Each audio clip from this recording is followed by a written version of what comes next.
I mean, I don't know if I can afford, to wait another season of losing.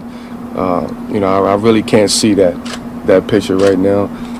As far as other teams that's out there, and which quote-unquote team would be the best situation, you never know.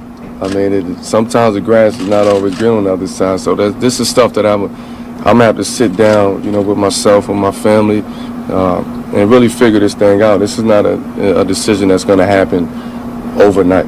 It's going to take some time. All right, as he mentioned, he hasn't made a decision just yet. Future is still in gray area for him. Deadline to opt out of his deal with the Knicks is June 30th. Stephen A. Smith, what do you make of Carmelo's latest comment? Well, first of all, I think it's important to say a couple of things. First things first. Carmelo Anthony, second leading scorer in the game, averaging 27.4 points per game, shooting 45% from the field. Shot more than he ever did before, no doubt about that, but was more effective. I can't say enough about how much our respect should elevate for Carmelo Anthony. Because to witness the debacle that was the New York Knicks this year, how atrociously pathetic they were on too many occasions. I can't say enough about him. Night in, night out, he came out there carrying the Knicks, leading them in scoring 99.9% of the time, doing everything that he could, literally carrying this team on his back. You look at Glenn Grunwald being let go. You look at the assistant coaching contracts not being renewed. You look at J.R. Smith starting off the season suspended. You look at Tyson Chandler not having the year he was supposed to have and missing the games that he missed. You look at Raymond Felton, his personal issues and how that was a distraction for this team. It was just a pathetic situation. And Melo, to me, earned more respect in missing the first postseason of his career than the respect he's garnered all of these years while making the postseason and just simply being a scorer. I can't say enough for him. With that being said, what Melo has to understand is that with his words, he could talk about how he's going to think all he wants to, and that's true. And he's got his lovely wife, Walala, who is business savvy. She's not just beautiful, but she's just great, and she's very, very smart. That Carmelo Anthony that you're looking at is not the same Carmelo Anthony that existed back in 2006, 2007, when you ultimately signed a deal for 5 years as opposed to the 3 years and out like LeBron, D. Wade, and Bosh was smart enough to do. Carmelo's going to be significantly more savvy this time around. But what he has to understand is that it comes down to this. If you are about winning, you leave. If you are about the money, you stay. It's that simple. Because the New York Knicks are not in a position for next year to win basketball games. The talent that they have is going to be pretty similar to the talent that they have right now. And so as a result of it, if you're coming off a 37-45 season, all right, with the parts that you have, I don't expect much from the New York Knicks next year. Maybe they win a few more games. Maybe they might make it into the postseason. But I don't see them in a position with this roster to compete for a championship. There's no way in hell they will be.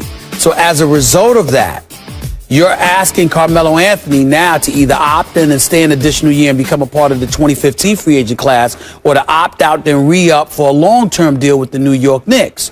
So somewhere along the line, you're risking something. You're either risking getting yourself injured and passing up on the money, or you risk taking the money and consigning yourself to a losing proposition.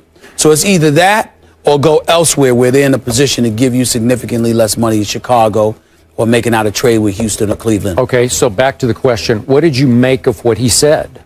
I made of what he said that it's a tough call for him because he has to make a decision between the money and winning.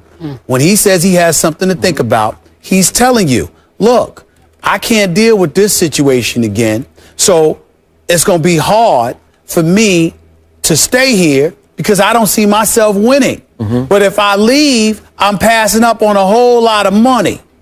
And I've got that to think about. Okay. That's what I made of it. He's either going to stay for the money or he's going to leave to win. Right. Okay, I'll tell you what I made of that one line about the whole idea of I really can't see going through another season of losing. Right. That's the first time I thought he is gone. That's what I thought.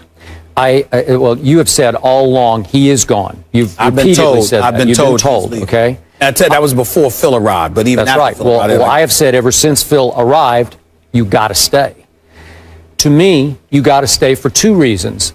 The money and the winning, but you're going to have to give up next year. You're just going to have to sacrifice it. You're going to have to live through another sorry New York Knicks season, which I don't know if he's capable psychologically, emotionally of just, because remember, he's still fresh from the debacle that was this season when they had pretty high hopes, and it was just a crash and burn season right from the start. I don't know if it's the coach's fault. I don't know if it's I don't know, but it was pathetic to watch. Even though I'm with you, he played his tail off. Maybe he tried too hard. Maybe he shot too much. But whatever, it was a mess, and it was hard for you to watch. And at some point a month ago, you just said, I can't watch it. I boycotted it. Okay? So I'm saying you might have to endure that again. But you have the great Phil Jackson overseeing. I don't know. Maybe Phil will opt to come down from above and coach at some point. Maybe it won't be next year, but maybe it'll be the following year. I don't know. But if I'm Carmelo, I'm going to see it through.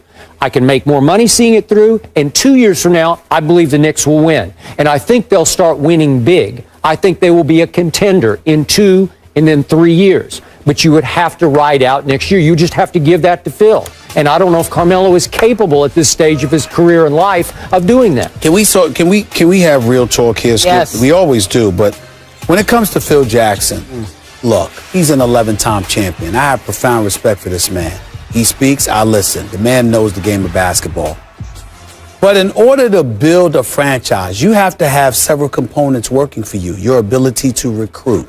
Phil has never had to do that. You inherited Jordan and Pippen. You inherited Shaq and Kobe. Mm-hmm. You inherited Kobe with Pau Gasol and those guys. You know, well, actually, he didn't because he came back with Kobe, but it was after he was there that Mitch Kupchak pulled off the trade, getting Pau Gasol for Kwame Brown, okay? But we understand that. Now you're in a position where you have to go out there and facilitate getting stars to want to come play, all right? You have to convince them that the environment is as dysfunctional as we all know it to be, okay? Because we know James Dolan's reputation precede him. I had somebody describe him. They call him in the cable television business because you know he owns cable. They call him the North Korea of cable, okay? You know, he's dictating. They say he's like a spoiled kid with all the toys that don't want to share. That's James Dolan. That's what they talk about. This is how they talk about him. So if you know that, in the world of business, that's going to affect an athlete's willingness to come and play with you and for you. So first, you got to convince Melo to stay.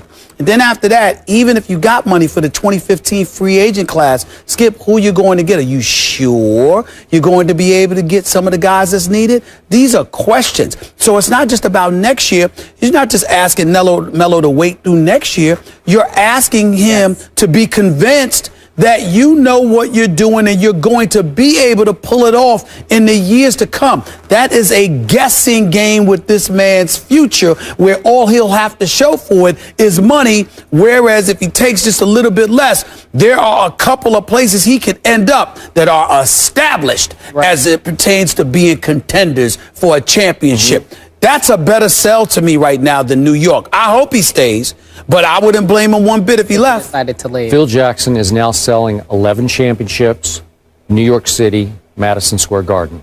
That's pretty powerful to me. Yeah, but you don't know how powerful in the opposite direction James Dolan's reputation is. And by the way, from what my sources tell me, they're having problems already because you know how you got the medical staff and they talk about how you gain restrictions and all of this stuff. Phil don't want those people as a part of the equation when it comes to him making basketball decisions. From what I've been told, Dolan looked him in the face and said, quote, "They're untouchable. Wow. You don't get to do anything with them." So he's already usurping the authority of Phil Jackson. It's a problem. It's a problem, man. You're trying to talk Melo out of town. Oh, no, I'm not. Talking down your Let me Knicks. ask you a question. You're killing them. Let me ask you a question.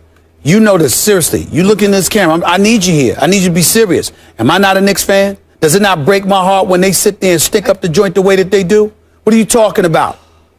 You know, you're too much of a Knicks fan. Okay, that's fine, but don't say I'm not a Knicks fan. I'm too much of one. Yes. And my point is your team wins. It's been so long since your team won. Thank you. You finally just said, I can't watch them anymore. So now you're just completely down on the whole show. I am down on the whole show. It's easy for you to say Mr. 50-plus wins every year for the last 16 years. You haven't sat there and suffered the way we've suffered. You guys lead the NBA by how many games? 3. 3, road? 5 on the road. Oh, 5 on the road. What have you suffered? Yeah, those old, slow, boring, Boring? unathletic San Antonio Spurs. Yeah, they're kind of exciting. Yeah. Coming up